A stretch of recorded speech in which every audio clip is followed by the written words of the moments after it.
Rockstar अग्नि सभरवाल अपनी childhood friend और लॉन्ग टाइम गर्लफ्रेंड निशा से 2 दिन बाद शादी करने वाला था। अग्नि म्यूजिक इंडस्ट्री का जाना माना नाम है। जहां एक तरफ अग्नि कर रहा था निशा के साथ अपनी शादी की तैयारी, तो वहीं दूसरी तरफ फंस जाता है वह प्रतिज्ञा के साथ स्कैंडल में। प्रतिज्ञा की जान और अपने परिवार की इज्जत के खातिर करनी पड़ती है अग्नि को प्रतिज्ञा से शादी। कैसे निभाएगा अपने दिल में निशा का प्यार लेते हुए प्रतिज्ञा से अपनी शादी का रिश्ता? और क्या होगा निशा का जो दुल्हन बनी उसका इंतजार कर रही होंगी, लेकिन जब वह अग्नि के साथ प्रतिज्ञा को देखेगी, कैसा लगेगा प्रतिज्ञा को जब वह अपनी आंखों के सामने अग्नि को अपने प्यार के लिए तड़पता देखेगी? जाने इस कहानी में अग्नि प्रतिज्ञा। आज पूरी मुंबई में बस दो ही चर्चाएं थी। मीडिया से लेकर अखबारों के फ्रंट पेज तक हर जगह एक ही बात का जिक्र था। पहली, द रॉकस्टार अग्नि सभरवाल का लाइव कॉन्सर्ट कल रात होटल पैराडाइज में होगा, और दूसरी चर्चा इस बात की थी कि उसके दूसरे दिन अग्नि सभरवाल की शादी उनकी मंगेतर और लॉन्ग टाइम गर्लफ्रेंड निशा भसीन के साथ होगी। अग्नि और निशा बचपन के दोस्त थे। जवानी की दहलीज पर कदम रखते ही दोनों को एक दूसरे के प्रति आकर्षण हुआ। धीरे धीरे यह आकर्षण प्यार में बदल गया। दोनों के परिवार वाले भी एक दूसरे से अच्छे ताल्लुकात रखते थे, इसीलिए उन दोनों को निशा और अग्नि के रिश्ते से कोई इतराज नहीं हुआ। पर अग्नि पहले अपनी जिंदगी में कुछ करना चाहता था, एक मुकाम हासिल करना चाहता था। हाँ, सभरवाल बिजनेस था उसके पास, पर वह बिजनेस उसका अपना नहीं था, उसके दादा और पापा की कड़ी मेहनत थी। अग्नि को अपने दम पर कुछ करना था, कुछ हिस्सा जिससे दुनिया उसे सिर्फ उसके नाम से पहचाने, न कि उसके पापा और दादा के नाम से। अग्नि के पास हुनर के नाम पर बस उसकी आवाज थी, और अग्नि ने उसी को अपना हथियार बनाया। छोटे मोटे कॉन्सर्ट से शुरू करके अग्नि ने अपनी एक अलग पहचान बनाई। आज अग्नि इंडिया के टॉप 10 मोस्ट रॉकस्टार में से एक था। उसके एक कॉन्सर्ट की टिकट लाखों में बिकती थी, यहाँ तक कि उसकी टिकटें आने से पहले ही एडवांस बुकिंग में चली जाती थी। आखिर हो भी क्यों ना, अग्नि की आवाज में जादू ही ऐसा था। अग्नि के स्टूडियो के सामने लाखों की तादाद में भीड़ थी, सब अग्नि की एक झलक पाने के लिए तरस रहे थे। लड़कियां अपने हाथ में अग्नि की फोटो और उसके नाम का बोर्ड लेकर खड़ी थीं। तभी वहां पर 3 गाड़ियों का काफिला आया, जिनमें से बॉडीगार्ड बाहर आए। वहां का स्टाफ भी रिपोर्टर्स और अग्नि के फैंस को काबू करने की कोशिश कर रहा था, लेकिन वे किसी के काबू में ही नहीं आ रहे थे। मीडिया की लाइट्स लगातार उस गाड़ी पर पड़ रही थी, और लड़कियों की अग्नि के लिए दीवानगी साफ नजर आ रही थी। बॉडीगार्ड ने जल्दी से गाड़ी को कवर किया, और एक बॉडीगार्ड ने गाड़ी का दरवाजा खोला। डेनिम जीन्स, ब्लैक शर्ट और लेदर जैकेट के साथ, अपने चेहरे पर सनग्लासेस लगाकर एक 26 साल का लड़का गाड़ी से बाहर निकला। 6 फीट हाइट, बाल जेब से सेट किए हुए, एक कान में डायमंड कफ, चश्मों की वजह से उसकी बुरी आंखें किसी को दिख नहीं रही थी, पर गले में पहना हुआ गिटार का लॉकेट ये बताने के लिए काफी था कि उनके सामने उनका सुपरस्टार खड़ा था। पर कयामत तो कुछ और ही निकली। अग्नि की मुस्कुराहट से गालों में पड़ने वाले डिंपल। हाय, लाखों लड़कियां उस डिंपल पर अपनी जान वार देती थीं। अग्नि मुस्कुराते हुए अपने फैंस को देखकर एक हाथ हिलाता है, इसी के साथ वहां पर सारी लड़कियां चीखने लगी। रिपोर्टर्स और मीडिया वाले सवाल पर सवाल कर रहे थे, लेकिन बॉडीगार्ड अग्नि को लेकर अंदर जाने लगे। जैसे ही अग्नि गेट के अंदर पहुंचा, एक फैन ने जोर से चिल्लाते हुए कहा, आई लव यू अग्नि। अगर तुम मुझे नहीं मिले तो मैं अपनी जान दे दूंगी। यह आवाज लाखों की आवाज में अग्नि के कानों तक पहुंच गई, और वह दरवाजे तक जाने से पहले ही रुक गया। बॉडीगार्ड अग्नि को अंदर चलने के लिए रिक्वेस्ट करने लगे, लेकिन अग्नि ने हाथ दिखाकर उन्हें रोक दिया। अग्नि पलटता है और अपना चश्मा निकालता है। अग्नि अपनी भूरी आंखों से उस भीड़ को देख रहा था, और जैसे ही अग्नि ने अपना चश्मा निकाला, सारी भीड़ उसे देखकर जोर से चीखने लगी। अग्नि ने उस लड़की की तरफ देखा जहां से यह आवाज आई थी। उसने मुस्कुराते हुए उन लड़कियों को देखा और कहा, बेब्स, 100 अग्नि आएंगे और 100 अग्नि जाएंगे, पर तुम्हारी जिंदगी बहुत कीमती है। प्लीज किसी के लिए भी अपनी जिंदगी को दांव पर मत लगाओ। You love me, I really love you. जाहिर सी बात है, आप सब हो तो अग्नि है। अगर आपका प्यार, आपका साथ ना मिला होता तो शायद मैं यहाँ तक कभी नहीं पहुँच पाता। इसीलिए मेरी जिंदगी में सबसे पहली अहमियत मेरे फैंस की है। एक रिपोर्टर ने अग्नि से सवाल किया, अग्नि जी, एक तरफ तो आप कहते हैं कि आप अपनी फीमेल फ्रेंड से बहुत प्यार करते हैं, और दूसरी तरफ आप शादी करके उनका दिल तोड़ रहे हैं। अग्नि ने हंसते हुए कहा, जी नहीं, मैं किसी का दिल नहीं तोड़ रहा, बल्कि मेरा दिल तो इन सबके पास है। पर जहां तक बात रही मेरी शादी की, तो वह मेरा फैमिली मैटर है। मेरी पर्सनल लाइफ का हिस्सा है। जाहिर सी बात है, मैं अपने फैंस से प्यार तो करता हूँ, लेकिन मैं सबके साथ शादी तो नहीं कर सकता ना। लेकिन फिर भी, शादी के बाद भी मेरे फैंस मेरी फर्स्ट प्रायोरिटी रहेंगे। दूसरे रिपोर्टर ने सवाल किया, अग्नि जी, 2 दिन बाद आपकी शादी है और कल आपका कॉन्सर्ट है, आप दोनों चीजें एक साथ कैसे मैनेज करेंगे? अग्नि ने न्यूज रिपोर्टर के सवाल का जवाब दिया, दोनों चीजें मुझे नहीं मैनेज करनी है। कॉन्सर्ट की डेट 1 साल पहले ही डिसाइड हो चुकी थी, इसलिए मैं उसे बदल नहीं सकता। और शादी की डेट ग्रह नक्षत्र और पंडितों ने मिलकर डिसाइड की है। और मेरे घर में कोई कितना ही क्यों ना बड़ा बिजनेसमैन हो, लेकिन घर में चलती लेडीज की ही है।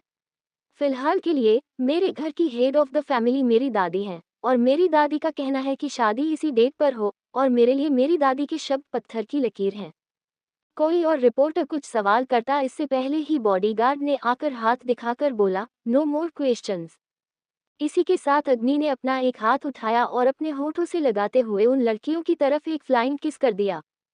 बस उसका इतना ही करना बाकी था कि लड़कियां पागल हो गईं और वह भीड़ को हटाने की कोशिश करने लगी।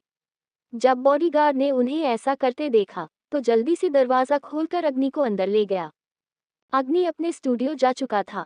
जाहिर सी बात है, कल उसका कॉन्सर्ट था, उसके पास काम बहुत था, और उसकी शादी की सारी प्रिपरेशन उसकी फैमिली कर रही थी, उसे तो बस शेरवानी पहनकर मंडप में ही बैठना था। वहीं टीवी पर अग्नि का यह इंटरव्यू चल रहा था।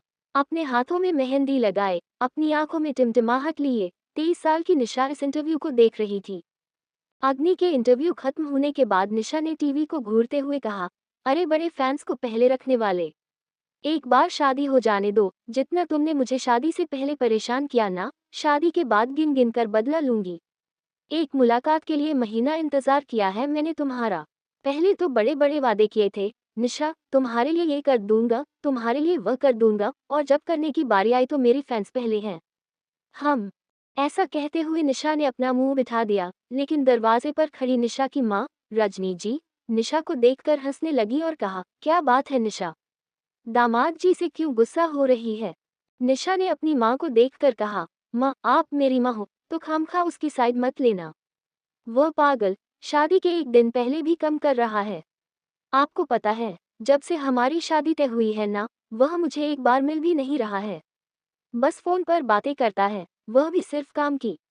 निशा, तुमने खाना खाया? निशा, कल तबीयत खराब थी, तुमने दवाई ली? निशा, बाहर धूप कितनी तेज हो रही है, बाहर क्यों निकल रही हो? बस यही सारी बातें बोलता है, पागल कहीं का।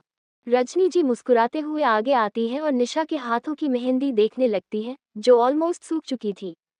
रजनी जी मुस्कुराते हुए कहती है, बेटा, वह रॉक स्टार है, उसके पास कितना काम है, फिर भी वह अपने काम के बीच में से समय निकालकर तुमसे बात करता है, और तुम मुझसे ऐसे नाराज हो रही हो। बेटा, शादी से पहले ही ऐसे नाराज होगी तो शादी के बाद जिंदगी कैसे कटेगी? निशा कुछ कहने ही वाली होती है कि तभी रजनी जी का फोन बजता है। रजनी जी देखती है, सभरवाल मेंशन से फोन है। जल्दी से फोन उठाते हुए कहती है, जी बहन जी, अच्छा, हाँ ठीक है, नहीं बस इसकी मेहंदी सूख रही है, हम उसके बाद हल्दी के लिए निकलने वाले हैं। रजनी जी फोन रखते हुए निशा को देखकर कहती है, तेरी सास का फोन था, कह रही थी हम लोग हल्दी के लिए कब निकल रहे हैं।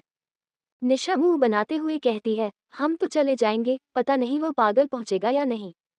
रजनी जी निशा के सर पर एक चपत लगाते हुए कहती है, तमीज से बात कर ले, तेरा होने वाला पति है, तेरा बचपन का दोस्त नहीं रहा, जिसे तू कभी भी उलझ पड़ती थी, लड़ पड़ती थी, वो तेरा पति है, तुझे उसे इज्जत देनी चाहिए, उसके साथ प्यार से और इज्जत से बात कर। और हाँ, थोड़े अपने नखरे कम दिखा, शादी होने वाली है तेरी, किसी के घर की बहू बनने वाली है। निशा कहती है, लेकिन माँ, मुझे तो ऐसा लग ही नहीं रहा कि मैं उसके घर की बहू बनने वाली हूँ। मतलब मैं तो वहाँ पर कितनी बार गई हूँ, उन लोगों से मिली भी हूँ, इसलिए मुझे शादी वाली फीलिंग ही नहीं आ रही है। और अग्नि के साथ तो इज्जत से बात करने पर मुझे हंसी आ जाती है। पर मैंने कोशिश की थी उसे आप बोलने की, थोड़ी देर तक तो हम दोनों हंसते रहे, मेरे मुंह से उसके लिए आप निकलता ही नहीं है। रजनी जी अपना सर पीट लेती है, कहाँ वह अपनी इस पागल बेटी को समझने बैठ गई हैं।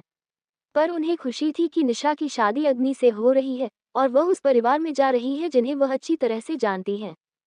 दूसरी तरफ सभरवाल मेंशन में घर की मुखिया थी गुड्डी सभरवाल। उनके पति प्रदीप सभरवाल सालों पहले गुजर गए थे। अपने पिता के गुजर जाने के बाद बिजनेस प्रदीप सभरवाल के बेटे मोहन सभरवाल ने संभाला था। सभरवाल का बिजनेस जितनी ऊंचाइयों पर था, उनकी पहचान उतनी ही बड़ी थी और इस पहचान को चार चांद लगाया अग्नि ने था। मोहन जी ने कभी भी अग्नि को कुछ करने से नहीं रोका था। उन्हें पता था अग्नि के नाम की तरह उसके अंदर भी एक आग है, कुछ कर गुजरने की आग, इसलिए उन्होंने अग्नि को उसका मन करने दिया था। आज जब कोई उन्हें ये कहता था कि आप तो रॉकस्टार अग्नि के पिता हैं, तो मोहन जी का सर गर्व से ऊंचा हो जाता था कि दुनिया उन्हें उनके बेटे के नाम से जानती है। मोहन जी की धर्मपत्नी थी वीना सभरवाल। स्टाइलिश, टिपटॉप और मॉडर्न सोसाइटी में रहने वाली वीना सभरवाल, जिन्हें हर चीज हाई क्लास ही पसंद आती थी। पहले पति का इतना बड़ा बिजनेस और अब बेटे का इतना बड़ा नाम, वीना सभरवाल की तो सोसाइटी में चांदी ही चांदी थी। पर वीना जी जितनी अपने परिवार और फैमिली के लिए मॉडर्न क्यों ना रही हो, लेकिन वह उनसे उतना ही प्यार करती थी और अग्नि में तो उनकी जान बसती थी। सोसाइटी पार्टी और किटी पार्टी में कई लड़कियों की मां ने वीना को रिझाने की कोशिश की थी ताकि वह अपनी बेटी को अग्नि के साथ जोड़ सके, पर वीना जी को अच्छे से पता था कि अग्नि सिर्फ निशा से प्यार करता है, इसीलिए उन्होंने इस बात को उठने से पहले ही दबा देती थी। वीना जी सुबह की पहली कप भी ब्रांडेड ही करती थी और उनकी साड़ियों का कलेक्शन तो ऐसा था कि एक साड़ी एक बार पहन ली तो दोबारा उसे हाथ तक नहीं लगती थी। सभरवाल परिवार बहुत खुश था कि आखिर उनके इकलौते बेटे की शादी उसकी पसंद की लड़की से हो रही है। सभरवाल्स का जितना ज्यादा नाम था, उतना ही ज्यादा नाम और रुतबा इस शहर में भसीन परिवार का भी था। निशा के पिता मिस्टर जोगिंदर और अग्नि के पिता मिस्टर मोहन अक्सर बिजनेस पार्टियों में साथ ही जाया करते थे। वे दोनों एक दूसरे के बहुत अच्छे दोस्त भी थे। सभरवाल मैंशन को बहुत ही खूबसूरत तरीके से सजाया गया था। बाहर मीडिया का जमावड़ा लगा हुआ था। वे इस घर की तस्वीरें अलग अलग एंगल से ले रहे थे। गार्डन को पूरा पीले रंग से सजा दिया गया था क्योंकि आज यहाँ पर हल्दी का फंक्शन था। सभरवाल मैंशन के पोर्च में आकर निशा के परिवार की गाड़ी रुकी। ड्राइविंग सीट से जोगिंदर जी और पैसेंजर सीट से रजनी जी उतरे। पीछे का दरवाजा खोलकर निशा बाहर आई। निशा ने उस वक्त पटियाला सूट पहना हुआ था। उसके कमर तक के बाल खुले हुए थे, आंखों में काजल, माथे पर बिंदिया और हाथों में लगी मेहंदी निशा की खूबसूरती को और बढ़ा रही थी। निशा अपने परिवार के साथ सभरवाल मैंशन के अंदर आई। एक नौकर जल्दी से आवाज लगाता हुआ बोला, मालकिन, मेहमान आ गए हैं। गुड्डी, जो उस समय सोफे पर बैठी हुई थी, उनकी नजर दरवाजे पर गई और उनके चेहरे पर एक मुस्कान आ गई। मोहन जी और वीना जी उस समय कमरे में थे। एक नौकर उन्हें बुलाने चला गया।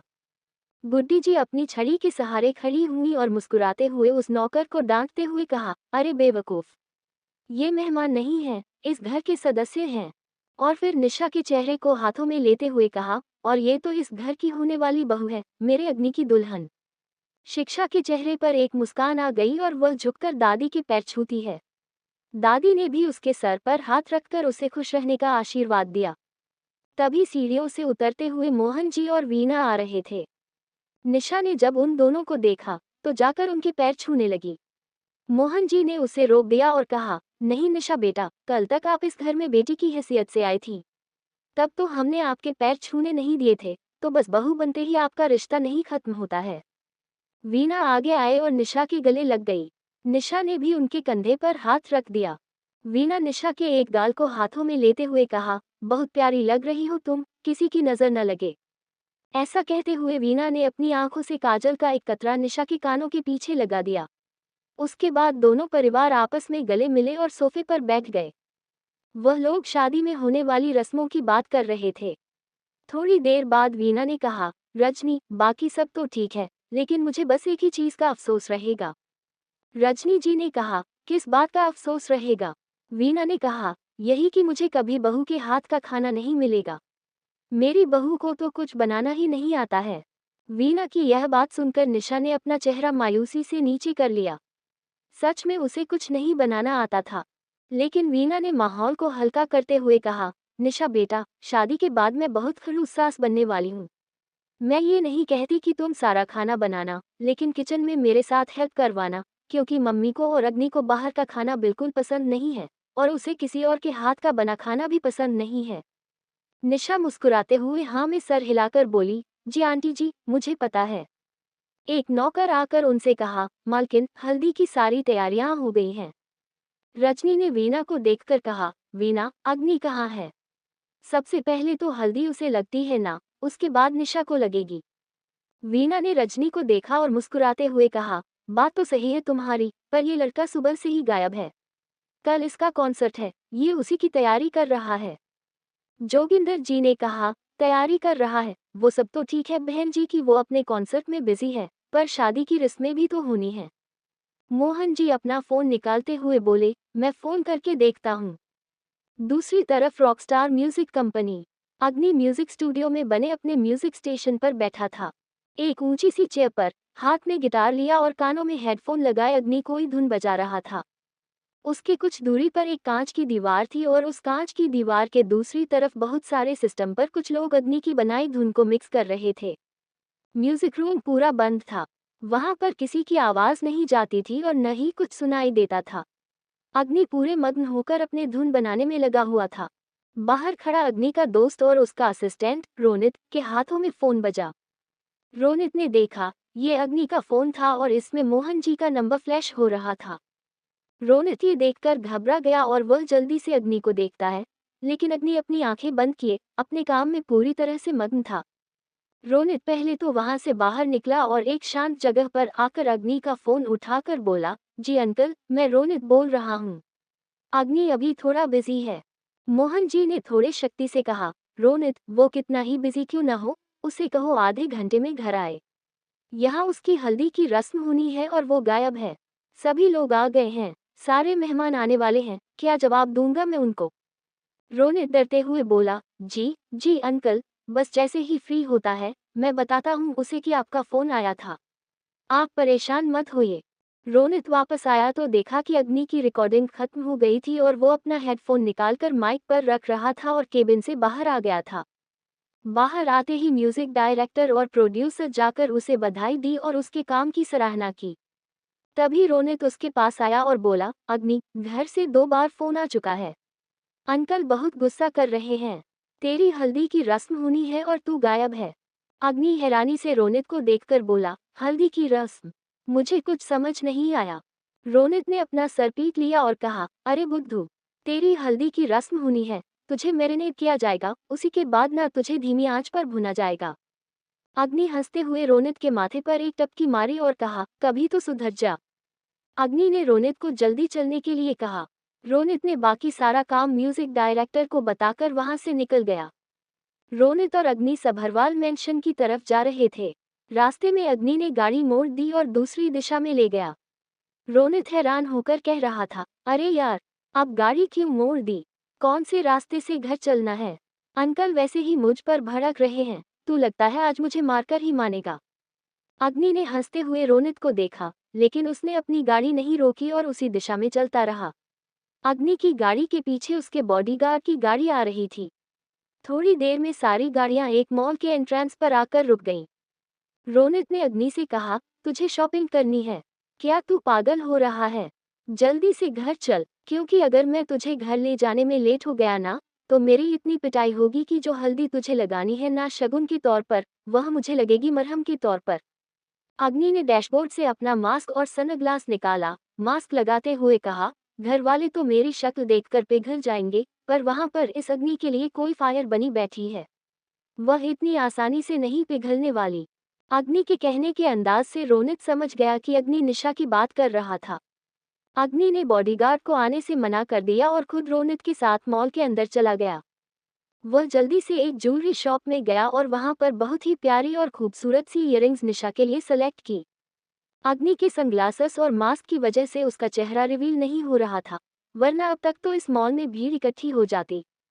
रोनित कैश काउंटर पर बिलिंग करवा रहा था और अग्नि कुछ और सर्च कर रहा था। एक दूसरी शॉप में फूल दिखे तो अग्नि उस शॉप की तरफ चल दिया, पर इससे पहले कि वह उस शॉप की तरफ बढ़ता, वह किसी से टकरा गया। अग्नि का सनग्लास उसके चेहरे से उतर गया। उसने जल्दी से सनग्लास हाथ में कैच किया और दोबारा लगाते हुए सामने वाले शख्स को देखा। अग्नि की आंखों में गुस्सा उतर आया, क्योंकि उसके सामने उस वक्त उसका म्यूजिक राइवल शुभ सक्सेना खड़ा था। अग्नि के आने से पहले शुभ ही इस इंडस्ट्री का नंबर 1 रॉकस्टार हुआ करता था, लेकिन अग्नि ने आकर शुभ की पोजीशन छीन ली थी। वह न सिर्फ नंबर 1 बना, बल्कि नंबर 1 की पोजीशन को उसने मेंटेन रखा। शुभ अभी भी म्यूजिक इंडस्ट्री में काम करता था, लेकिन उसकी पहचान घटती जा रही थी और अब वह अग्नि जितना फेमस नहीं था, बल्कि उसके कुछ ही फैंस थे। जो सब कुछ पहले शुभ का हुआ करता था, अब वह अग्नि का था। शुभ और अग्नि हमेशा म्यूजिक इवेंट्स और म्यूजिक पार्टी में मिलते रहते थे। इन दोनों के बीच सिर्फ काम की दुश्मनी थी। ये दोनों एक दूसरे की पर्सनल लाइफ में कोई इंटरफेयर नहीं करते थे, लेकिन आज शुभ के इरादे नेक नहीं लग रहे थे। हालांकि शुभ अब उतना फेमस नहीं था, लेकिन फिर भी वह एक सेलिब्रिटी ही था, इसलिए उसने भी अपना चेहरा ढंक कर रखा हुआ था। उसने घूरते हुए अग्नि को देखकर कहा, कंग्रेचुलेशंस। अग्नि ने तंज मारते हुए कहा, तुम मेरी खुशी से कब से खुश होने लगे? शुभ ने कहा, मुझे तुम्हारी खुशी से घंटा फर्क नहीं पड़ता है। पर वो क्या है ना, दुश्मन की खुशी का पता होना चाहिए। क्या पता यही वो वक्त हो जब हम दुश्मन पर वार कर सकें। दोनों के मास्क की वजह से उनके चेहरे के एक्सप्रेशन नजर नहीं आ रहे थे, लेकिन बातों से माहौल की गर्माहट पता चल रही थी। शुभ के ऐसा कहने पर अग्नि के चेहरे पर एक मुस्कान आ गई और वह शुभ को देखते हुए कहता है, तुम्हें पता है मेरी कामयाबी की असली वजह तुम हो। अगर तुम मुझसे दुश्मनी मोल नहीं लेते और मुझे हराने की कोशिश नहीं करते, तो तुमसे जीतने की चाह में मैं कभी आगे नहीं निकल पाता। शुभ ने घूरकर अग्नि को देखा और कहा, तुमने जानबूझकर अपने कॉन्सर्ट की डेट तब रखी जब मेरा म्यूजिक एल्बम रिलीज होने वाला था ना? अग्नि ने कहा, पहली बात, मुझे तुम्हारे काम से कोई मतलब नहीं है। मुझे नहीं पता था कि तुम अपना म्यूजिक एल्बम इसी डेट पर रिलीज कर रहे हो। और वैसे भी मेरे कॉन्सर्ट की डेट्स और मेरे काम का सारा हिसाब मेरी पीआर टीम देखती है। वह बस मुझे डेट कंफर्म करती है, इसलिए मुझे नहीं पता था कि तुम्हारा म्यूजिक एल्बम भी रिलीज होने वाला था। क्या फर्क पड़ता है अगर मेरा कॉन्सर्ट हो गया तो? तुम्हारा म्यूजिक एल्बम अगर अच्छा है, तो लोग अपने आप ही उस तरफ खींचे चले जाएंगे। मैं किसी को जबरदस्ती से तो अपने कॉन्सर्ट में नहीं बुलाता, और न ही तुम पैसे देकर अपना म्यूजिक एल्बम हिट करवा सकते हो। ये सब तो ऑडियंस के हाथ में है। ऑडियंस चाहे तो कुछ भी कर सकती है। वह चाहे तो मुझे फर्श से उठाकर अर्श पर बिठा सकती है और तुम्हें अर्श से उठाकर फर्श पर। शुभ ने घूरकर अग्नि को देखा और कहा, देखना, एक दिन तुम्हें ऐसा फर्श पर पटकाऊंगा कि जिन ऑडियंस के दम पर तुम इतना उछल रहे हो ना, वही तुम्हारे मुंह पर थूक जाएंगी। अग्नि ने अपने चेहरे पर एटीट्यूड वाली मुस्कान बरकरार रखते हुए कहा, मेरे फैंस मुझे बहुत प्यार करते हैं। वे मेरी हर गलती को एक्सेप्ट करते हैं, इसलिए मुझे इस बात की कोई चिंता नहीं है कि वे मुझे कभी गिरी हुई नज़र से देखेंगे, क्योंकि मेरे फैंस तुम जैसे दोगले नहीं होते हैं। अग्नि ने शुभ को खतरनाक नज़र से देखा और वहां से चला गया। शुभ और अग्नि ने एक ही संगीत कॉलेज से अपनी डिग्री प्राप्त की थी। उन्होंने संगीत की यात्रा साथ ही शुरू की थी और उद्योग में उन्हें काम भी साथ ही मिलना शुरू हुआ था। लेकिन जब शुभ ने देखा कि अग्नि उससे रेस में आगे निकल रहा है, तो उसने छल से और पैसे खिलाकर लोगों को अपनी ओर कर लिया। पैसे तो अग्नि के पास भी थे, लेकिन वह अपनी मेहनत से आगे बढ़ना चाहता था। अग्नि को थोड़ा समय लगा, लेकिन उसकी मेहनत रंग लाए और आज उसका जो भी मुकाम है, वह अपनी मेहनत के दम पर ही है। शुभ ने भले ही पैसे के जोर पर कामयाबी हासिल की, लेकिन वह कामयाबी का स्वाद ज्यादा दिन तक नहीं चख सका। अग्नि रोनित के साथ सभरवाल मेंशन की ओर निकल गया। सभरवाल मेंशन में निशा गेस्ट रूम में खड़ी थी। उसने पीले रंग का लहंगा पहना हुआ था और फ्लावर ज्वेलरी पहनी हुई थी। निशा उस समय बहुत खूबसूरत लग रही थी। होती भी क्यों न, आज उसकी हल्दी का फंक्शन था और कल उसकी शादी। चेहरे पर दुल्हन का निखार, जो कई दिनों से चमक रहा था, और ज्यादा चमकने लगा। हालांकि निशा मन ही मन खुश थी, लेकिन अपने चेहरे पर हल्के गुस्से के साथ अग्नि को भला बुरा बोल रही थी।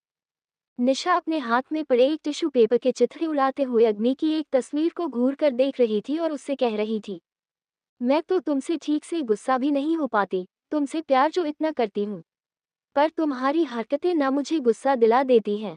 एक दिन बाद हमारी शादी है और मैंने सुबह से तुमसे बात भी नहीं की और ना तुम्हें देखा है।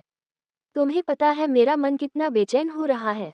तभी निशा की कमर पर एक हाथ आया और उसकी गर्दन पर एक सांस बहुत ही मदहोशी से फैली। निशा इस स्पर्श को बहुत अच्छे से जानती थी। उसकी आंखें बंद हो गईं और उसके दोनों हाथ अपने आप अपनी कमर पर चले गए जहां पर उस वक्त अग्नि का हाथ था। अग्नि ने निशा को पीछे से अपनी बाहों में लेते हुए उसकी गर्दन पर अपनी तेज सांस छोड़ते हुए कहा, तुम्हारी बेचैनी का हाल मुझ तक भी आ गया है, तभी तो एक दिन भी तुमसे दूर नहीं रह पाया। निशा ने एक गहरी सांस लेते हुए कहा, अग्नि। अग्नि ने निशा की गर्दन पर अपना चेहरा छुपाते हुए कहा, हम। निशा ने बेचैनी के साथ कहा, तुम कहाँ चले जाते हो बार बार मुझे छोड़कर? तुम जानते हो ना मैं तुमसे ज्यादा देर तक दूर नहीं रह पाती। अग्नि ने निशा को छोड़ दिया और उसे कमर से पकड़ते हुए अपनी ओर घुमा लिया। निशा के सामने अग्नि का हैंडसम सा चेहरा था और अग्नि के सामने निशा का खूबसूरत चमकता हुआ चेहरा। वैसे तो अग्नि को निशा हर रूप में पसंद थी, लेकिन दुल्हन के इस नूर में तो वह उसे घायल कर रही थी। निशा के दोनों हाथ अग्नि के कंधे पर थे और अग्नि ने अपने दोनों हाथ निशा की कमर पर लपेटते हुए उसे अपने और करीब करते हुए कहा, तुम्हें लगता है मैं अपनी मर्जी से तुम्हें छोड़कर जाता हूँ?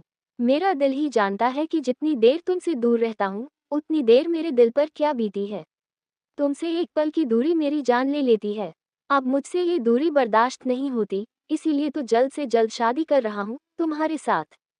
पता है आज सुबह ऑफिस के बाहर कितनी सारी लड़कियों का दिल टूटा है, पर उन्हें कैसे समझाऊं? मेरे दिल पर तो बस एक ही लड़की राज करती है। निशा ने जब अग्नि की बात सुनी तो उसके चेहरे पर मुस्कान और गहरी हो गई और वह झट से अग्नि के सीने से लग गई। अग्नि ने भी उसे कसके अपनी बाहों में भर लिया। दोनों की मोहब्बत इस कदर रंग ला रही थी कि दोनों अपने इस मोहब्बत के रंग में रंगे जा रहे थे। थोड़ी देर बाद निशा और अग्नि बाहर आते हैं। हाल में सब उनका इंतजार कर रहे थे। अग्नि ने कहा, मैं बस 5 मिनट में तैयार होकर आता हूँ। मोहन जी ने हाँ में सिर हिलाते हुए कहा, हाँ जल्दी जाओ। वैसे भी हल्दी का फंक्शन शुरू होने वाला है। बाहर सारे मेहमान आ चुके हैं। अग्नि ने हाँ में सिर हिलाया और एक नज़र निशा को देखकर अपने कमरे की ओर चल दिया। सभरवाल परिवार में थोड़ी देर बाद हल्दी का फंक्शन शुरू होने वाला था, लेकिन उससे पहले ही वहां की पोर्च में एक गाड़ी आकर रुकी। उस गाड़ी को आते देख बॉडीगार्ड जल्दी से बाहर आते हैं और गाड़ी का दरवाजा खोलते हैं। सर्वेंट भी जल्दी से डिग्गी से सामान निकालने लगते हैं। गाड़ी से एक महिला उतरी जिसने व्हाइट शिफॉन के साथ गोल्डन बॉर्डर की साड़ी पहनी हुई थी। उसने सारे बालों को इकट्ठा करके एक जूड़ा बनाया हुआ था। उम्र कोई 5-0 के आसपास की होगी। चेहरे पर सादगी और आंखों में चमक। एक हाथ में सोने का पतला सा कड़ा और दूसरे हाथ में लेडीज वॉच। कानों में पहना हुआ छोटा सा डायमंड का बुंदा उसकी पर्सनैलिटी पर सूट कर रहा था। तभी गाड़ी के दूसरी तरफ से एक आदमी निकल कर आया जिसकी उम्र कोई 30 साल के आसपास की होगी, जिसने सिंपल व्हाइट शर्ट और पैंट पहनी हुई थी। गोरा सा चेहरा, काली आंखें और माथे पर झूलते हुए उसके बालों की एक लट। दिखने में बिल्कुल जवान लग रहा था। वह औरत और ये लड़का एक तरफ आकर खड़े हो जाते हैं और नौकर उनका सामान निकालते हैं। जैसे ही वे एक कदम आगे बढ़ते हैं, पीछे से किसी बच्ची की आवाज आती है, पापा, मुझे गोदी में जाना है। सुबह 8 o'clock बज रहे थे। अवनी जी हॉल में परेशानी से बैठी हुई एक नौकरानी को नाश्ते के बारे में बता रही थी। कुछ सोचकर वह अपनी जगह से उठी और सीधे जिया के कमरे की ओर चल दी। दरवाजा खटखटाया, पर अंदर से गहरी खामोशी के अलावा कोई आवाज नहीं आई। उन्होंने दरवाजा खोला और अंदर गईं। जिया को इधर उधर ढूंढा, पर कहीं नजर नहीं आई। वह सीधे बालकनी के पर्दे हटाकर दरवाजा खोल दिया। चमचमाती धूप कमरे में दाखिल हुई। पलकते ही उनकी नजर जिया पर पड़ी जो बिस्तर के नीचे गिरी हुई थी। उसके हाथ से खून निकल रहा था। उनकी आंखें हैरानी से फैल गईं। वह जल्दी से उसके पास गई और उसके गालों को थपथपाते हुए बोली, जिया बच्चा, आंखें खोलो, क्या हुआ है ये, उठो, देखो मेरी तरफ। वह उठाने की कोशिश करती हुई चीख रही थी। जिया के हाथ से खून बह रहा था। इससे साफ पता चल रहा था कि कुछ देर पहले ही हाथ कटा गया होगा। वह अभी भी हल्के हल्के होश में थी। अग्नि, जो स्टडी रूम से निकल रहा था, तेज चीख सुनकर भागते हुए सिद्ध के कमरे में आया। उसकी नज़र सीधे जमीन पर लेटी हुई जिया पर पड़ी। उसकी आंखें सख्त हो गईं। वह बिना किसी भाव के आगे बढ़ा, जिया को अपनी बाहों में उठाया और सीधे बाहर निकल गया। आरव, जो सो रहा था, जिया को इस हालत में देखकर जल्दी से बाहर गाड़ी निकालने लगा और दरवाजा खोल दिया। अग्नि सीधे गाड़ी में बैठकर चिल्लाया, इतनी धीमी गाड़ी कौन चलाता है? तेज चलाओ। वह जिया का हाथ धीरे धीरे दबा रहा था ताकि खून बहना बंद हो जाए। जिया बेहोश हो चुकी थी। उसने अपनी हाथ की नस काट ली थी। वह अकेली और बेसहारा हो चुकी थी। उसकी जिंदगी तबाह हो चुकी थी। जीने की आखिरी उम्मीद भी खत्म हो चुकी थी। अब न जीने की ख्वाहिश थी और न ही मरने का डर। उसने अपनी जिंदगी खत्म करनी चाहिए थी।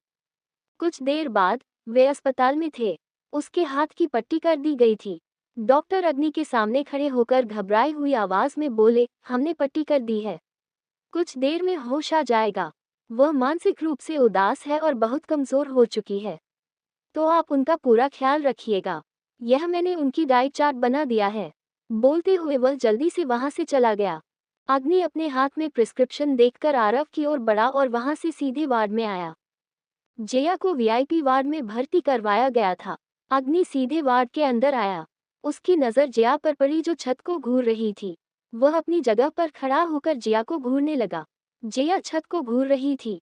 उसकी आंखों के नीचे काले घेरे पड़ चुके थे, चेहरे का निखार गायब हो गया था। चेहरा पीला पड़ चुका था, शरीर में जैसे जान ही नहीं बची थी। वह बेजान सी बिस्तर पर लेटी हुई थी। अग्नि पिछले 1 हफ्ते से उसके करीब रहा था। उसे कोई मतलब नहीं था कि जया क्या कर रही है, क्या खा रही है, पी रही है। उसे सिर्फ अपनी ज़रूरत पूरी करनी थी, जो वह हर रात पूरी कर रहा था। उसने इस 1 हफ्ते के अंदर कितनी बार जया को अपने अधीन किया था, इसका अंदाज़ा सिर्फ उन दोनों को ही था। जया ने उसे कितनी बार रोकने की कोशिश की थी, इसका अंदाज़ा भी सिर्फ उन दोनों को ही था। अग्नि तेज कदमों से उसके पास आया और उसके जबड़े को दबाते हुए गहरी, गुस्से से भरी आवाज़ में बोला, बहुत शौक है ना तुम्हें मरने का? ठीक है, मैं तुम्हें जिंदा रहते नरक दिखाऊंगा। अगर अब तुमने दोबारा नस काटने की कोशिश की, तो अपने हाथों से तुम्हारी जान ले लूंगा। जया खाली आंखों से उसकी तरफ देखती हुई, उसके हाथ को झटकते हुए मुस्कुराकर बोली, उससे ज्यादा आप कर ही क्या सकते हैं? मैंने आपके प्यार की जान नहीं ली, समझे? और रही बात मारने की, तो धीरे धीरे तड़पा तड़पा कर क्यों मार रहे हैं? एक ही बार में जान ले लीजिए ना, इससे कम दर्द होगा। अग्नि के चेहरे पर मुस्कान खिल गई। वह टेढ़ी मुस्कान के साथ बोला, मारूंगा तुम्हें, बहुत जल्द मारूंगा, पर उससे पहले तुम्हें दर्द तो सहना होगा ना। और हाँ, सबसे ज्यादा एक औरत को दर्द तभी होता है ना जब उसका पति दूसरी शादी कर रहा हो। घर वालों के बाद एक पति ही तो उसका सहारा होता है। इतना अच्छा लगेगा ना। हम दोनों तो शादीशुदा हैं और तुम मेरी हर ख्वाहिश पूरी करोगी, पर तुम्हें कभी भी एक पत्नी होने का दर्जा नहीं मिलेगा, और न ही वह खुशी। तैयार कर लो खुद को, बहुत जल्द तुम्हें ये खुशखबरी भी मैं सुनाऊंगा। बोलते हुए उसने उसके चेहरे को झटक कर उसके बालों को मजबूती से दबाते हुए कहा, तुम्हारे लिए मुझसे ज्यादा बुरा कोई नहीं होगा, जाने तमन्ना। जया ने खुद को शांत करते हुए अपना चेहरा दूसरी तरफ मोड़ लिया। उसने कुछ नहीं कहा, बल्कि दूसरी तरफ देखते हुए बोली, मुझे भी बहुत बेसब्री से इंतजार है, जिस दिन आप घोड़ी चढ़ेंगे। बोलते हुए उसने अपनी आंखें बंद कर लीं। अग्नि के चेहरे पर गुस्सा छा गया। उसकी नसें उभर रही थीं, चेहरा लाल हो गया था और आंखें काली। वह जया के गालों को दबाते हुए गुस्से से बोला, आंखें खोलो इडियट। मुझे तुमसे बात करनी है। उठो। बोलते हुए उसने अपना हाथ पीछे ले लिया। तभी दरवाजे के खुलने की आवाज से अग्नि जया से दूर हुआ और बिना आरव की तरफ देखे वहां से जाते हुए ठंडी आवाज में बोला, इसका ख्याल रखना, और अगर यह ऐसी कोई पागलपन वाली हरकत करे तो सीधा मुझे कॉल करना। बोलते हुए वह बिना रुके वहां से चला गया। आरव जया की दवा टेबल पर रखते हुए प्यार से उसके हाथ को थामते हुए बोला, जैसे दुनिया में आना किसी के बस में नहीं है, तो जाना भी किसी के बस की बात नहीं होती है। दादी के जाने पर हम कुछ नहीं कर सकते, पर तुम इस तरह अपनी जिंदगी बर्बाद नहीं कर सकती। अगर भगवान एक चीज लेता है, तो वह हजारों खुशियां झोली में डाल देता है। तो ये क्यों नहीं समझती? कब से इतनी बचकानी हरकतें करने लगी हो? उसके हाथ को अपने होठों से लगा लिया। आरव और जया बचपन के दोस्त थे। उनकी दोस्ती वक्त के साथ बढ़ती चली गई थी। आरव अग्नि के साथ चला गया था, वरना अब भी उनकी दोस्ती अलग ही मुकाम पर होती। कुछ देर उसे देखकर वह वहां से कॉफी लेने के लिए बाहर चला गया। लोग अक्सर बेटी के गुजरने का दोष ससुराल वालों को ही देते थे। पीहू के आने से घर में एक अलग रौनक आ गई थी। सब बहुत खुश थे। गार्डन में हल्दी का फंक्शन बहुत अच्छे से हुआ था। पहले अग्नि को हल्दी लगाई गई थी और फिर उसी हल्दी से निशा को भी लगाया गया था। रात का समय था, सब डिनर करके अपने अपने कमरों में चले गए थे। कल अग्नि का कॉन्सर्ट था और परसों दोनों की शादी। सब कल और परसों की तैयारी में लगे हुए थे, लेकिन इन सब तैयारियों से बेखबर अग्नि और निशा अपने प्यार के पलों को महसूस कर रहे थे। अग्नि अपने कमरे में एक पैर दूसरे पैर पर चढ़ाकर अपने दाएं तरफ रखे लैपटॉप में निशा का चेहरा देख रहा था, और निशा अपने कमरे में पेट के बल लेटी अपने फोन की स्क्रीन पर अग्नि का चेहरा देख रही थी। दोनों सिर्फ एक दूसरे को निहार रहे थे, पर कोई कुछ नहीं कह रहा था।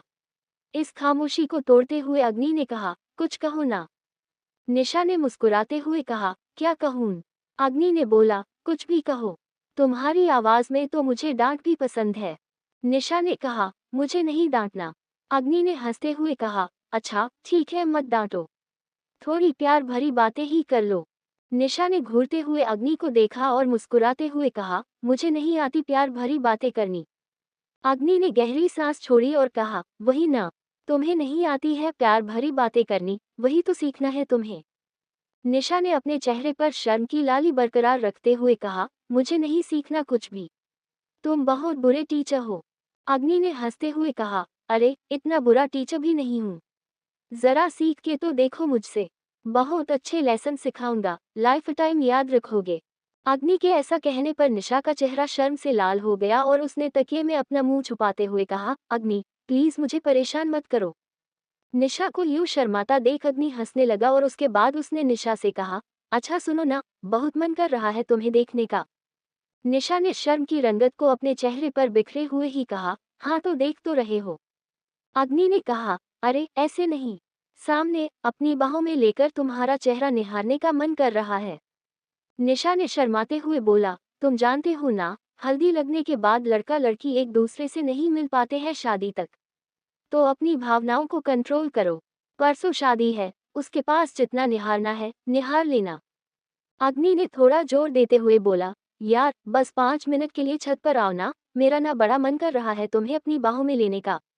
और परसों किसने देखा है, क्या पता परसों कुछ ऐसा हो जाए कि बाहों में लेना तो दूर की बात है, मैं तुम्हें ठीक से बात भी ना कर पाऊं।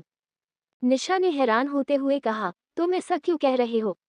ऐसा कुछ नहीं होगा, परसों परसों हमारी शादी है, और बस हमारी शादी होगी, उसके बाद दुनिया की कोई ताकत हमें अलग नहीं कर सकती।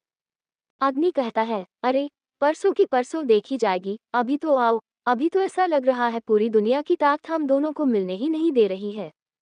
निशा हंसने लगी और उसने कहा, इतनी बेताबी भी ठीक नहीं है जनाब, थोड़ा सा इंतजार कीजिए। अग्नि बेचैनी से बोल पड़ा, इंतजार का इम्तिहान ना हो जाए, मैं तुम्हारे बिना एक पल नहीं रह सकता, 2 दिन तो दूर की बात है। दोनों अपनी मोहब्बत के इस खूबसूरत सफर पर एक दूसरे के साथ को एंजॉय कर रहे थे, और जाने कब सुबह के किस पहर उनकी आंख लग गई, उन्हें पता भी नहीं चला। अगले दिन सभरवाल मेंशन में चहल पहल सुबह से ही हो रही थी। जाहिर सी बात है, कल शादी थी, मेहमान और सभी रिश्तेदार आना शुरू कर चुके थे। सभरवाल मेंशन के बाहर मीडिया वालों का जमावड़ा लगा हुआ था, लेकिन सिक्योरिटी ने उन्हें हैंडल करके रखा हुआ था। गार्डन में शादी की तैयारी शुरू हो गई थी। क्योंकि कल सुबह शादी थी, इसीलिए इवेंट मैनेजर अपने हिसाब से सारा काम समय से पहले पूरा करना चाहते थे। अग्नि सुबह होते ही निकल गया था, क्योंकि आज शाम को उसका म्यूजिक कॉन्सर्ट था, तो उसकी भी तैयारी उसे ही करनी थी।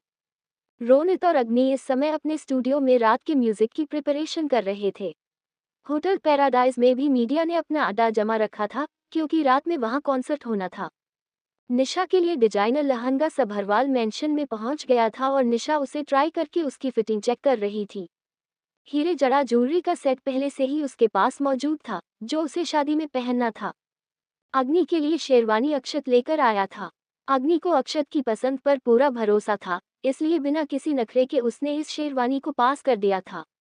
उसे पता था कि उसका भाई उसके लिए वर्ल्ड की बेस्ट चीज ही सिलेक्ट करेगा। घर की सारी औरतें कुछ रस्मों में बिजी थीं, घर के सारे मर्द तैयारी में। अक्षत यहाँ का सारा काम देखने के बाद अग्नि के कॉन्सर्ट में जाने वाला था। जाने का मन तो वैसे सबका था, पर शादी की तैयारी में सब वहां कैसे जा पाते। देखते देखते शाम हो गई। अग्नि अपनी BMW कार में सिक्योरिटी से कवर होते हुए होटल पैराडाइज पहुंचा। अक्षत भी पीछे के एंट्रेंस से वहां पहुंच गया था। सेट की जगह पहले से इतनी भीड़ थी कि वहां पर पैर रखने की जगह नहीं थी। लोग बस बेसब्री से अग्नि के आने का इंतजार कर रहे थे। कल अग्नि की शादी थी और उन सबके लिए ये कॉन्सर्ट एक गिफ्ट था, अग्नि की शादी की तरफ से। थोड़ी देर बाद स्टेज की लाइट ऑफ हो जाती है और स्टेज सेंटर में अपने हाथों में अपना गिटार लिए अग्नि नजर आता है। उसने एक जीन्स जैकेट पहनी हुई थी। ब्लैक शर्ट और ब्लैक जीन्स में वह जबरदस्त नजर आ रहा था। लड़कियां तो उसे देखकर ही बेहोश हो रही थीं। लड़कियां एक दूसरे के ऊपर चढ़ चढ़कर अग्नि तक पहुंचने की कोशिश कर रही थीं, लेकिन बॉडीगार्ड ने उन्हें रोक रखा था। अग्नि ने अपना गिटार उठाया और अपना कॉन्सर्ट शुरू किया। 2 घंटे के इस कॉन्सर्ट को लाइव दिखाया जा रहा था। सभरवाल फैमिली में भी सब इस कॉन्सर्ट को एक साथ देख रहे थे। टीवी पर अग्नि का कॉन्सर्ट लाइव चल रहा था, और अग्नि के गाने की धुन सबके कानों में पड़ रही थी। इस समय सबके चेहरे पर मुस्कान थी। जाहिर सी बात है, होटल में कॉन्सर्ट था, सिक्योरिटी तो टाइट थी ही थी, लेकिन होटल के स्टाफ की ड्यूटी भी बहुत ज्यादा बढ़ गई थी। यहाँ इतने ज्यादा गेस्ट आ गए थे कि सबकी फरमाइश पूरी करने के लिए सारे स्टाफ को ओवरटाइम करना पड़ रहा था। 2 घंटे बाद कॉन्सर्ट खत्म होता है। अग्नि ग्रीन रूम में आकर निढाल होकर बैठ जाता है। रोनित जल्दी से अग्नि की तरफ पानी की बोतल बढ़ाता है। अग्नि पानी की बोतल खोलकर एक साथ में सारा पानी पी जाता है। जाहिर सी बात है, वह 2 घंटे लगातार गा रहा था, उसके गले में दर्द होने लगा था। अक्षत अग्नि के बगल में बैठता है और AC का टेम्परेचर बढ़ाते हुए कहता है, थोड़ी देर आराम कर ले। तभी टेबल पर रखा अग्नि का फोन बजता है। अग्नि ने देखा तो यह निशा का फोन था। अग्नि फोन उठाकर अक्षत को देते हुए बहुत ही मरी हुई और दबी हुई आवाज में कहता है, भाई, मेरे कुछ बोलने की हिम्मत नहीं हो रही है, आप बात कर लो। अक्षत समझ सकता था कि अग्नि के गले में दर्द हो रहा है, इसलिए वह कुछ बात नहीं कर पाएगा। वह फोन लेता है और बाहर जाकर कहता है, निशा, कॉन्सर्ट खत्म हो गया है। अग्नि अभी आराम कर रहा है, मैं थोड़ी देर में फोन करवाता हूँ। निशा कहती है, अच्छा ठीक है, पर जीजू, उसे कहना गर्म पानी पीने के लिए, उसके गले में दर्द कम होगा। अक्षत हंसता हुआ कहता है, हाँ बोल दूंगा। अग्नि और उसकी टीम का डिनर ऑर्गेनाइजर ने होटल में ही अरेंज करवाया था। सारे कंपोजर, डायरेक्टर और बाकी म्यूजिशियन रेस्टोरेंट में डिनर कर रहे थे, जबकि अग्नि के लिए VIP स्वीट बुक किया गया था। अग्नि, रोनित और अक्षत तीनों स्वीट में जाते हैं। कमरे में पहुंचते ही अग्नि बेड पर धड़ाम से जाकर गिरता है। उसकी तो हिम्मत ही नहीं थी कि वह डिनर करने के लिए भी उठे।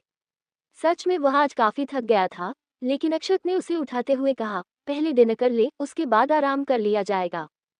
एक वेटर उनके कमरे में खाने की ट्रॉली लेकर आता है। रोनित ने अक्षत और अग्नि के लिए डिनर सर्व किया। तीनों ने बैठकर डिनर किया। उसके बाद रोनित बोला, यार अग्नि, काल तो तेरी शादी हो जाएगी, उसके बाद तो तुझसे मिलने के लिए भी मुझे निशा से परमिशन लेनी पड़ेगी। रोनित की इस बात पर अग्नि और अक्षत दोनों हंसने लगे। अक्षत ने कहा, भाई, वह तो होगा ही। जाहिर सी बात है, अग्नि कब तक तुम्हें अपने साथ लेकर घूमता रहेगा। वह तो शुक्र है कि निशा के साथ शादी के लिए हाँ कर दी, वरना मैं और घर वाले तो कभी कभी तुम दोनों को लेकर ही शक किया करते थे। अग्नि की हंसी छूट जाती है और रोनित घूरकर अक्षत को देखकर कहता है, क्या भाई, आप भी मेरी टांग खींच रहे हैं। अरे मैं तो ये कह रहा था कि कल अपना दोस्त शादी की राह पर चल देगा और उसके बाद चला जाएगा तो चला जाएगा। पहले शादी होगी, फिर बच्चे होंगे, फिर बच्चों के बच्चे होंगे, फिर उसके भी बच्चे होंगे, और यह मेरा जवान और हैंडसम सा दोस्त एक दिन बूढ़ा हो जाएगा। अग्नि स्पून को प्लेट में घुमाते हुए कहता है, तो तू क्या चाहता है, मैं सारी जिंदगी जवान बनाकर घूमता रहूं। भाई, ये तो पॉसिबल है ही नहीं, नेचर के खिलाफ है। रोनित कहता है, हाँ जानता हूँ, नेचर के खिलाफ है। वैसे भी बुढ़ापे में कौन तुझे, निशा है जो तुझे संभालेगी। मैं तो बस ये कह रहा हूँ कि जब तक जवानी है तब तक ये दिन जी लो, और वैसे भी यही दिन तो हैं जो आगे चलकर हमें याद आएंगे। अक्षत ने कहा, तुम कहना क्या चाहते हो, साफ साफ बताओ। रोनित ने कहा, अरे भाई, मैं ये कहना चाहता हूँ कि कल इसकी शादी है और बस आज की रात है हम सबके पास, तो क्यों ना एक बैचलर पार्टी हो जाए। अग्नि और अक्षत दोनों हैरान हो जाते हैं और दोनों एक साथ रोनित को देखने लगते हैं। तो रोनित मासूम सा फेस बनाकर कहता है, अरे मुझे ऐसे मत घूरो यार, मैं तुम दोनों भाइयों की आंखें देखकर डर जाता हूँ। मासूम सा बच्चा कैसे डराकर रखा हुआ है मुझे। अक्षत अपनी आंखें छोटी करते हुए कहता है, तू और मासूम, तेरी संगति में रहकर मेरा भाई भी बिगड़ गया है। अग्नि हंसने लगता है और कहता है, वैसे भाई, बात तो अक्षत बिल्कुल सही कह रहा है। मतलब कल के बाद तो मुझे भी हर जगह जाने के लिए निशा की परमिशन लेनी पड़ेगी। क्यों ना आज रात एक छोटी सी पार्टी हो जाए। अक्षत घूरकर अग्नि को देखता है और कहता है, बिल्कुल भी नहीं। छोटी माँ ने मुझे स्ट्रिक्टली ऑर्डर दिए है कि कॉन्सर्ट खत्म होने के बाद तुझे सीधे घर लेकर आऊं। अग्नि कहता है, हाँ भाई, यहाँ से सीधे घर ही जाएंगे, लेकिन 2 ड्रिंक में किसी का क्या बिगड़ जाएगा। चलो ना भाई, वैसे भी कल के बाद तो मुझे ये सब करने के लिए भी निशा की परमिशन लेनी पड़ेगी ना। आप मेरे लिए इतना नहीं कर सकते। अक्षत अब हार मान जाता है। जाहिर सी बात है, अग्नि उसकी जिंदगी में बहुत अहम जगह रखता था। वह बचपन से ही अग्नि से बहुत जुड़ा हुआ था। अक्षत के लिए अग्नि उसका छोटा भाई था।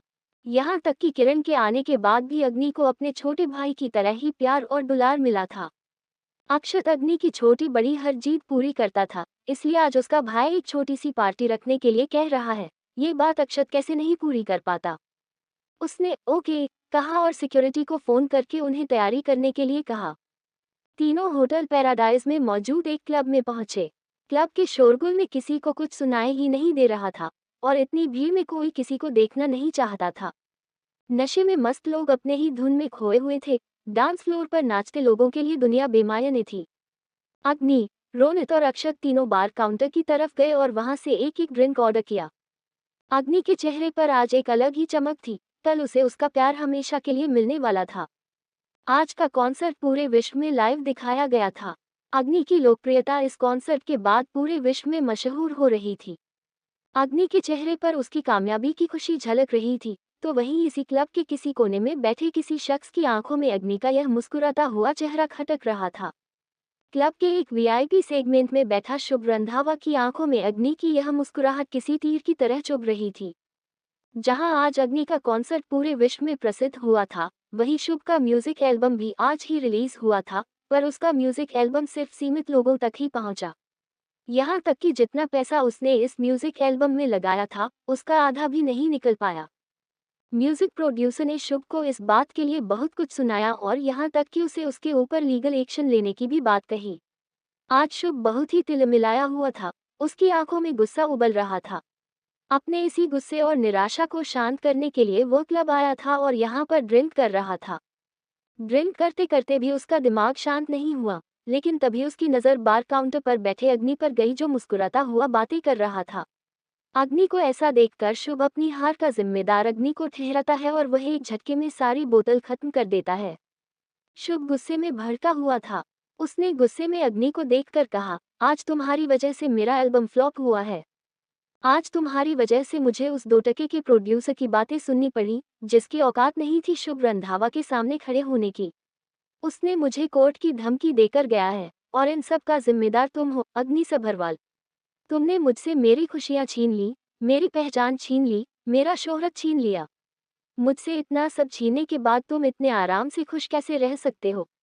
तुम्हें इसका हर्जाना तो भुगतना ही होगा। तुम भी तो देखो, जब इंसान की शोहरत एक पल में जमीन में गिरती है तो उसे कैसा लगता है। अग्नि के लिए अपने दिल में पल रहे इस नफरत में शुभ पूरी तरह से अंधा हो गया था। उसे ये तक होश नहीं था कि वह क्या सही कर रहा है और क्या गलत। शुभ ने अपना फोन निकाला और किसी को फोन किया।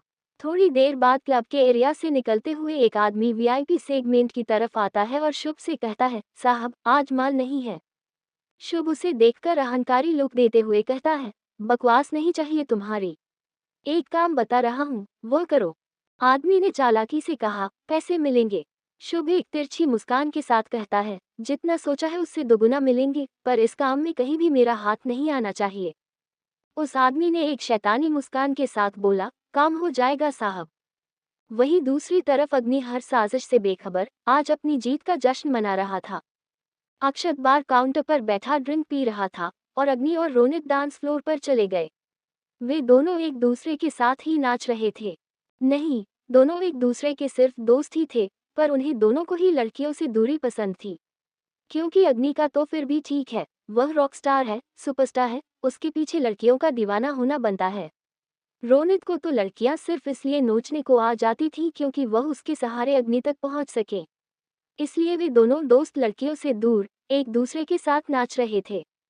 तभी वह आदमी जो शुभ के साथ बात कर रहा था, वह बारटेंडर के पास आता है। वह बारटेंडर को कुछ इशारा करता है, तो बारटेंडर वहां से चला जाता है।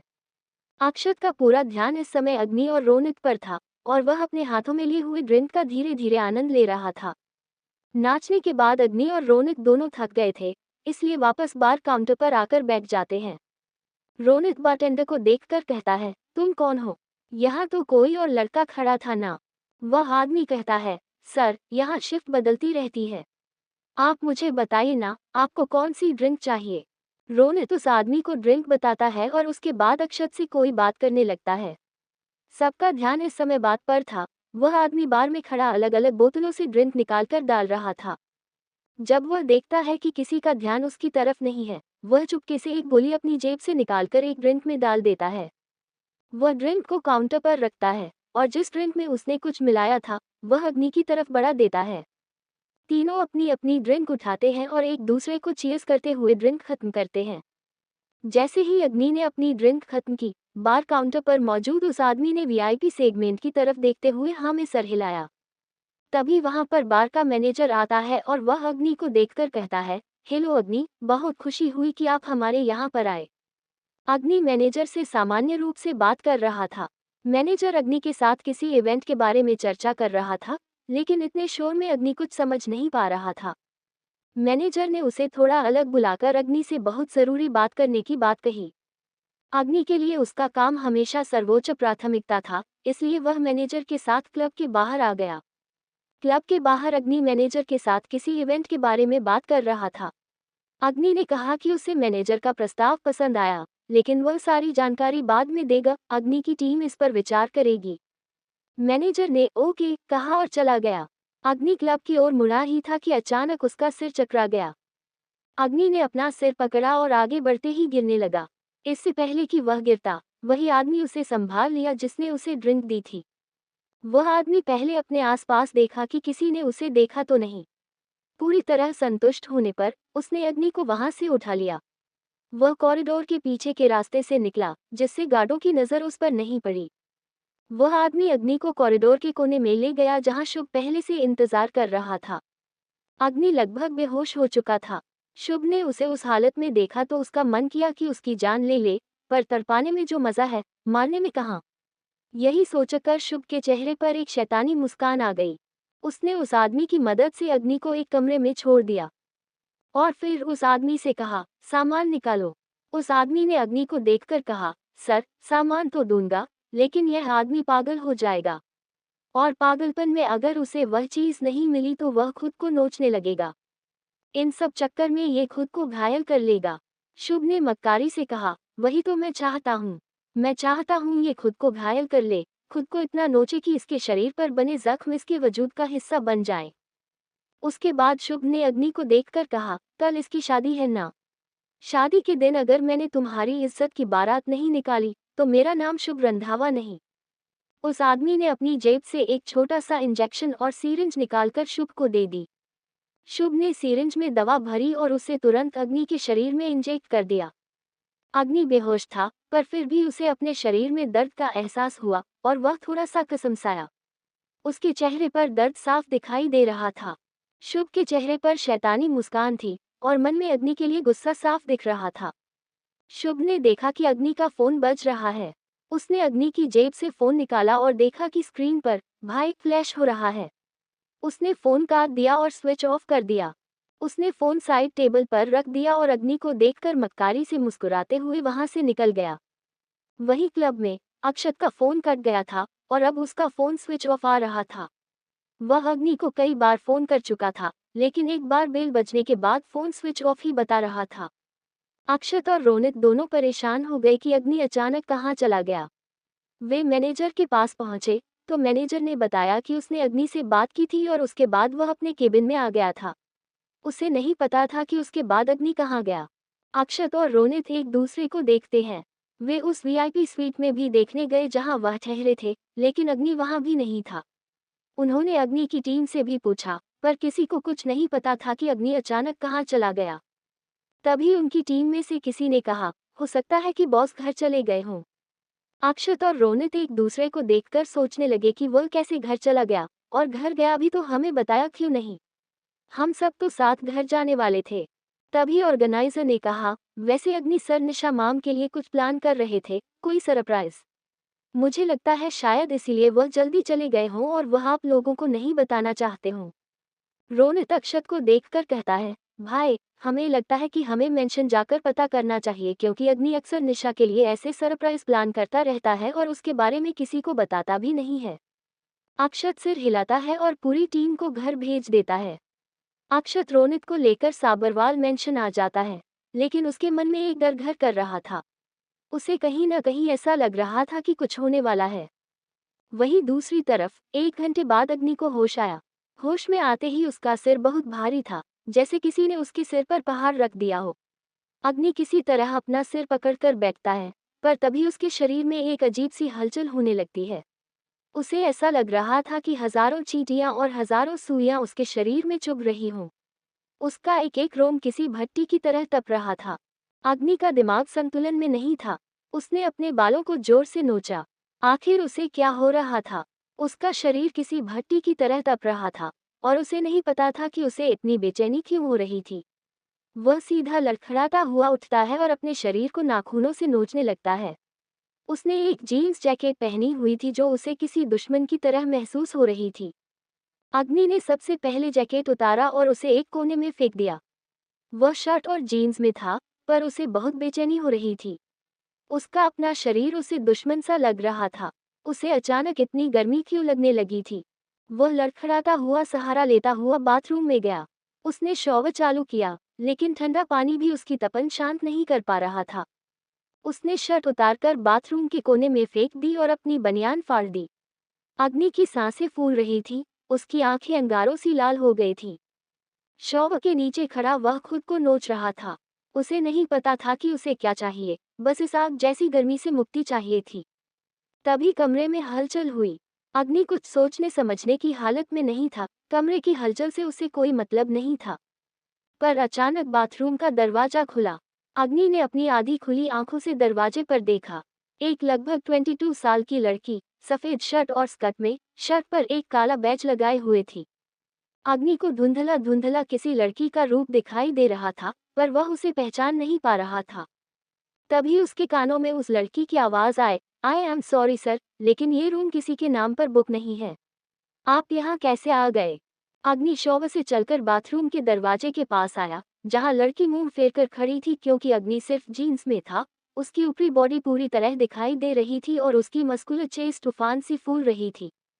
अग्नि ने बिना किसी चेतावनी के लड़की को दबोच लिया और दीवार से लगा दिया।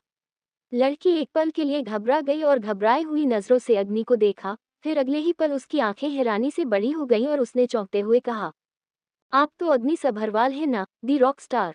पर इससे पहले कि लड़की और कुछ कह पाती, अग्नि ने उसके दोनों हाथ कसकर पकड़ लिए और उसके होठों पर अपने होठ रख दिए। ये होते ही लड़की छटपटाने लगी और अग्नि को धक्का देने लगी। अग्नि ने उसे दीवार से लगाते हुए अपना पूरा भार उस पर छोड़ते हुए कहा, प्लीज मेरी मदद करो, प्लीज मुझे बहुत गर्मी लग रही है, मेरी मदद करो। अग्नि की सांसें उफान मार रही थीं। उसका पूरा शरीर तप रहा था, पर लड़की के पूरे शरीर में कंपन आ गई थी। अग्नि ने उसे किस किया था, उसका पूरा शरीर डर से थर थर कांप रहा था। वह लड़की न कुछ बोल रही थी, न कुछ कर रही थी, लेकिन अग्नि बहुत कुछ करने वाला था। अग्नि का शरीर लोहे की तरह तप रहा था, पर उसे लड़की के शरीर से शीतलता मिल रही थी। अग्नि के हाथ लड़की के पूरे शरीर पर फिसल रहे थे, पर वह इतनी डरी हुई थी कि उसे अग्नि को रोकने की हिम्मत नहीं हो रही थी। पर अग्नि अब रुकने वाला नहीं था। अग्नि के हाथ लड़की के शरीर पर फिसल रहे थे और जहां जहां उसे ठंडक मिल रही थी, वह अपनी स्किन पर रगड़कर उसे लाल कर रहा था। अग्नि को और ठंडक चाहिए थी।